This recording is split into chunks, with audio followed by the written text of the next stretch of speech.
What up, man? Yo, what up? It's Killer Priest, man. Almighty Wu-Tang, man. Gully TV, what's good? Yo, this week's The Lost Cause, live and direct from LA, out on the west side. Shout out to Gully TV, man. Project Local, whole crew, man. Love, yo.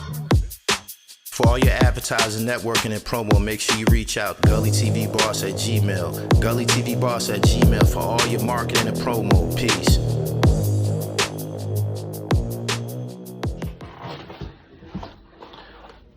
I was gifted this by Shaheem the Rugged Child to commemorate the 30th year anniversary of the Rugged Child. That was his solo debut album. Came out in 1994, same year as Illmatic. 1994 and 1988 will forever be remembered as some of hip-hop's golden years. Today is August 1st, 2025. That means Only Built for Cuban Linx is 30 years old today. It's a lot going on in hip-hop music, mainly in the Northeast region.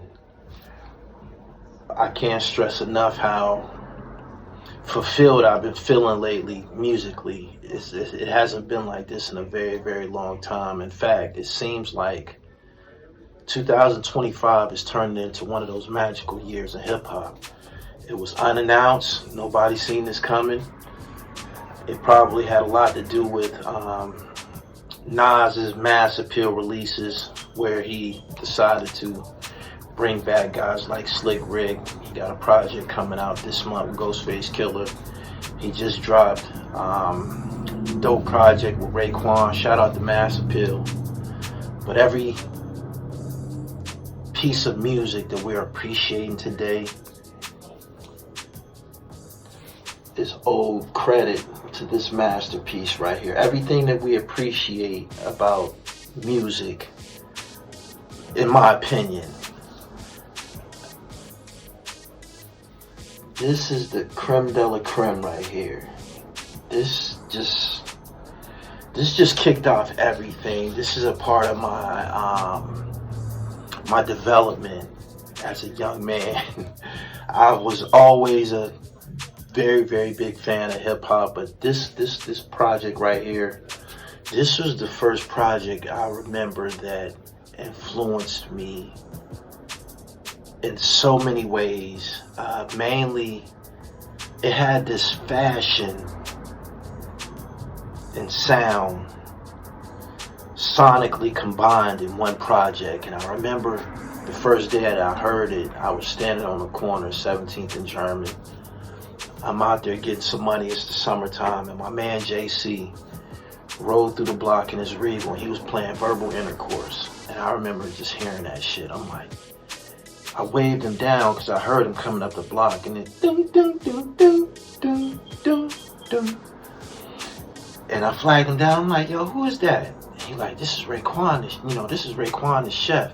At the time, I didn't know all of the Wu-Tang Clan members' names all like that. I think only like Method Man was one of the ones that was very, very known at this time. But the rest of the guys, I was just now, getting hip to who they were.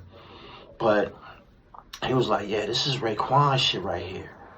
That shit fire. What's the name of it? He's like, Only Built for Cuban Linx. So I ran up the block to Sundance Records and Tapes, and I bought a copy.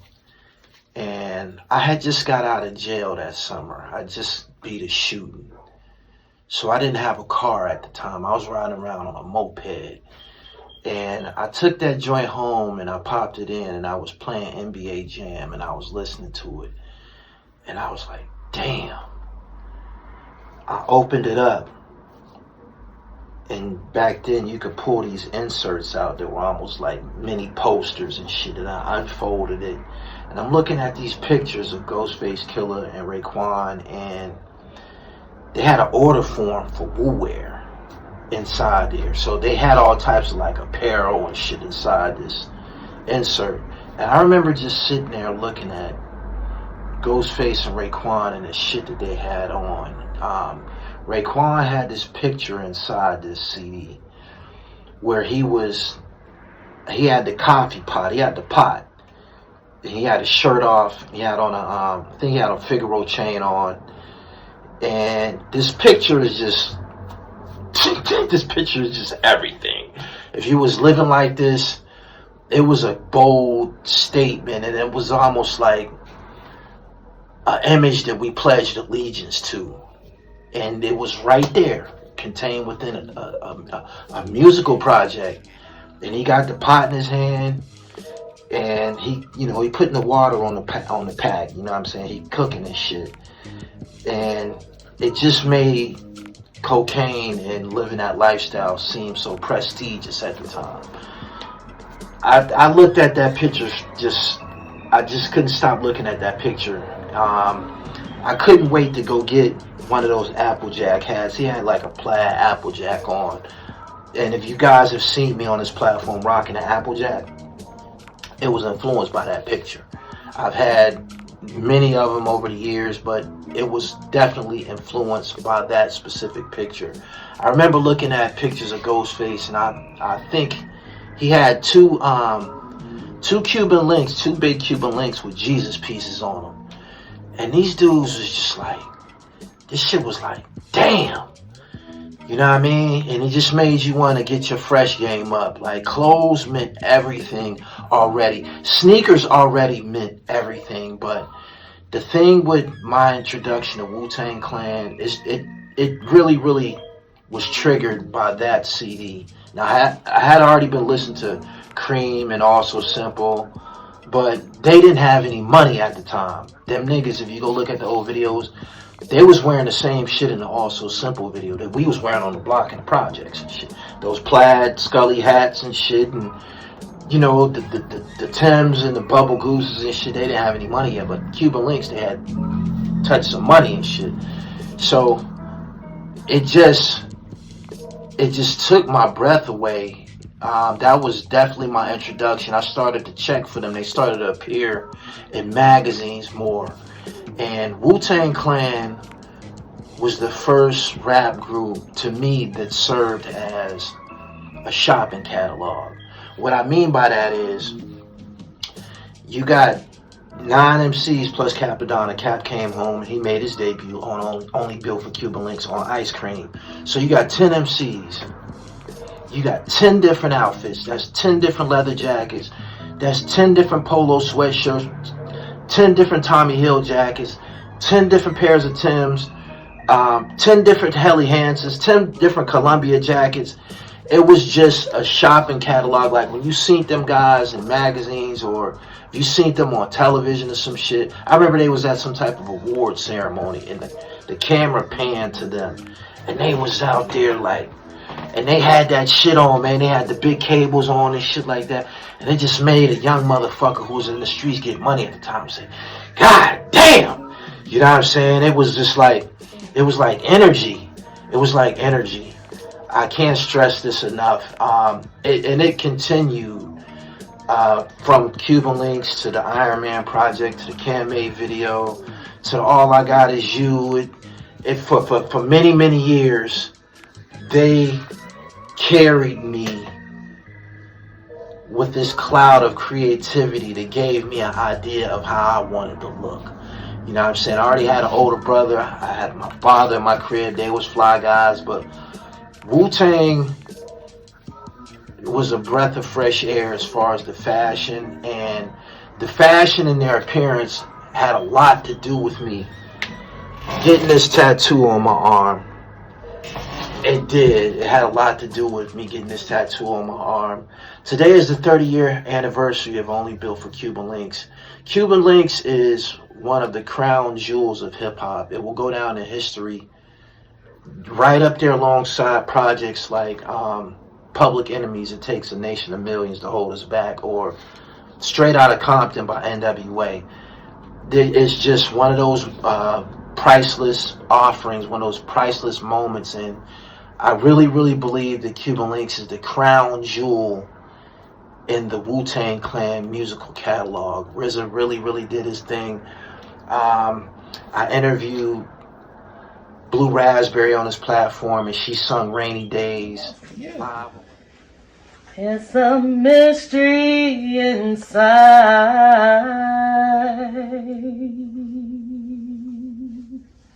of how I'm gonna get mine.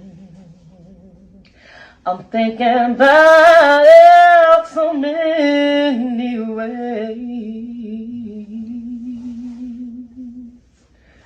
of how to conquer these rainy days.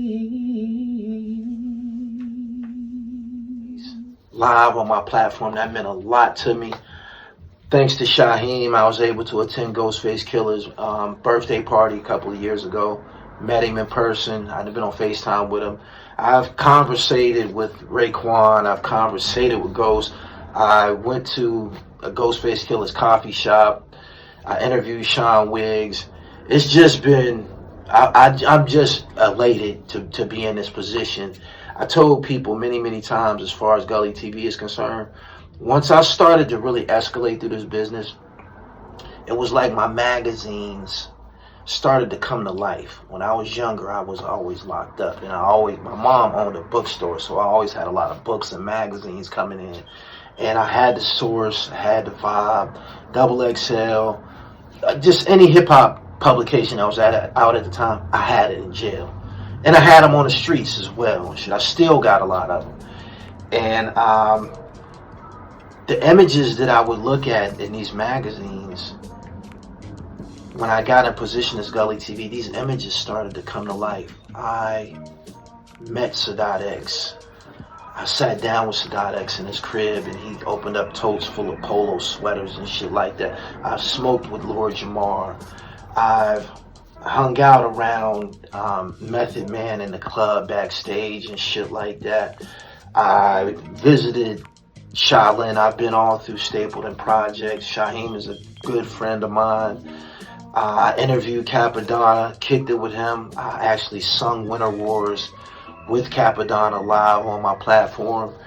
And all of this admiration, all of this this love that I have for this group, it was triggered by this project, Only Built for Cuban Linx. And today is the 30th year anniversary of this masterpiece.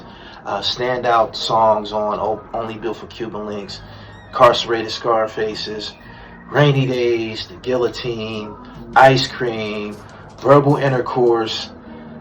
It's flawless. From start to finish, almost start to finish, like it's almost a perfect CD.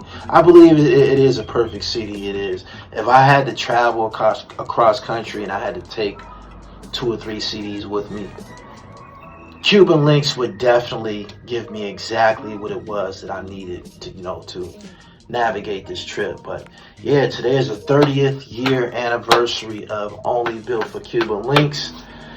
You got to be of a certain age bracket to relate to everything that I'm just saying here. I'm having a natural high just sitting here reciting this shit to you guys, because this is just everything. Cuban Linx is just everything, for real. And it definitely triggered me in regards to, fashion and who I was becoming as a young man in my teenage years and shit. The same way that my father had this deep connection with Marvin Gaye, I have a deep connection with Wu-Tang Clan and shit. And I just wanted to take this time to pay homage to one of the greatest offerings of all time as far as hip-hop is concerned. Peace. Subscribe to my channel, The Real Gully TV, hip-hop, sports, and fashion. Make sure you follow me on Twitter at GullyTV1. And go to my website, therealdribble.com, and get you a copy of my book. Get you a copy of Pillmatic 2. Pillmatic 3, produced by P.A. Dre, is on the way. We got Wu-Tang niggas on the project. You know what I'm saying? Shout out to Solomon Child. Shout out to Shaheem. We got some things. And just be ready. Brace yourself. This is one of those special years. Again, 2025, this will go down as one of those special years in hip-hop. The summer of 2025 is just like the summer of 1988, just like the summer of 1994. You got Ghostface, You got Raekwon, Slick Rick dropped something, the Clips dropped something, Knowledge of Power got some shit out. I'm told Rock Marcy is dropping later this month. It's just getting better and better and better. But this year, this summer, 2025 is one of the special years in hip hop. Peace. Unit, you know what I mean? Tripe the God, real shit. Gully TV, my nigga for real. My God.